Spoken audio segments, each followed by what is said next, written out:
Muita ciência na área, beleza? Aplicações das leis de Newton. Dá um like e se inscreve no canal, valeu? Bom, nesse caso aqui, nós temos dois blocos, um bloco B e um bloco A. Eles estão ligados entre si por meio deste fio que passa por essa polia aqui. Então, como que eu procedo para resolver isso aqui? Ele pediu para eu considerar a aceleração da gravidade valendo 10 metros por segundo. Esse caso aqui é sem atrito, então vou colocar aqui, ó. Como ele é sem atrito, aqui eu tenho contato no bloquinho B, só que não vai ter uma força contrária ao movimento, que seria a força de atrito. Não tem. Então, ele fala o seguinte, que ele abandona esse sistema em repouso. Então, isso aqui está em repouso, está segurando. De repente, ele solta a mão aqui. O que que acontece? O sistema começa a se movimentar. Ele se movimenta nessa direção aqui, com aceleração de 3 metros por segundo ao quadrado. Ele se movimenta nessa direção, ou seja, é o corpo A que puxa o corpo B, porque ele está pendurado, o peso dele é que é a força de ação que vai gerar o movimento. Por isso que o movimento ocorre nessa direção. Pois bem, fazendo uma análise, eu sei que aqui eu tenho o peso do bloco A. Esse fio, como está esticado, automaticamente aqui tem uma tração. A tração é um par de forças internas que tem mesma direção e sentido contrário. Então eu vejo que esse vetorzinho vai encontrar com aquele, ó, só que o sentido deles é contrário. Pois bem, o que que acontece? Esse bloquinho B, ele também tem um peso de B, e também tem uma normal de B.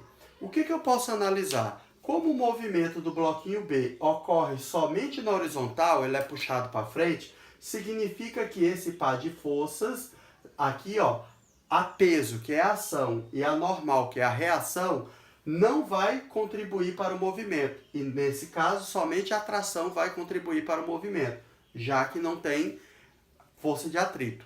Pois bem, quando eu olho para esse bloquinho aqui, ó, eu tenho a tração no fio e tenho peso, a direção do movimento é essa aqui. Pediu, calcule a massa de ar. Como que eu faço isso? Eu vou utilizar o princípio fundamental da dinâmica, segunda lei de Newton. Fui rezar no Maranhão. Lembrou aí, meu caro? Então, ó, aplicando isso aqui, eu vou fazer a seguinte coisa, ó.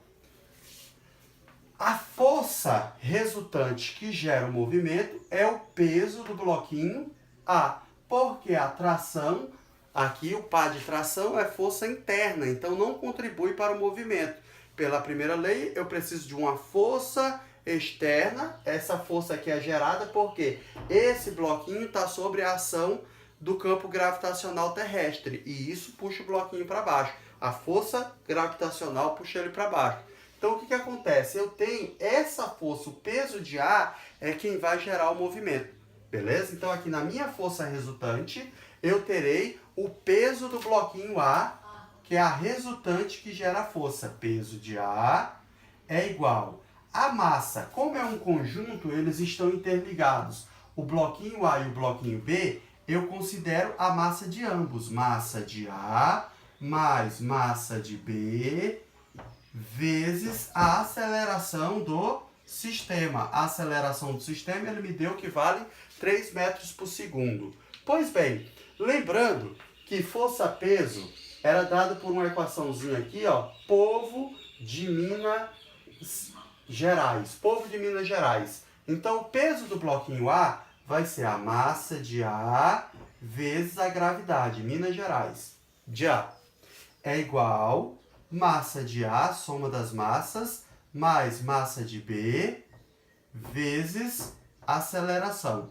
Substituindo os valores dentro, a massa de A eu não tenho, que é o que eu quero descobrir. Então, eu vou repetir, massa de A gravidade vale 10, somatório das massas. Massa de A eu não sei quanto é que vale, mais a massa de B vale 7 quilos, está representada aqui em cima, ó, 7 quilos. A aceleração do sistema vale 3. Pois bem, a ordem dos tratores aqui não altera o viaduto. Eu vou escrever assim, ó, 10 vezes a massa de A é igual.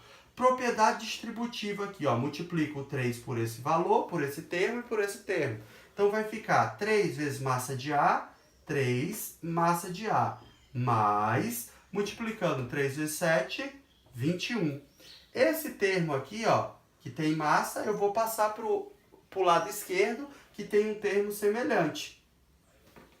Então, passando para lá, eu já tenho 10 vezes massa de A menos 3 massa de A é igual, sobrou aqui do lado direito, o 21.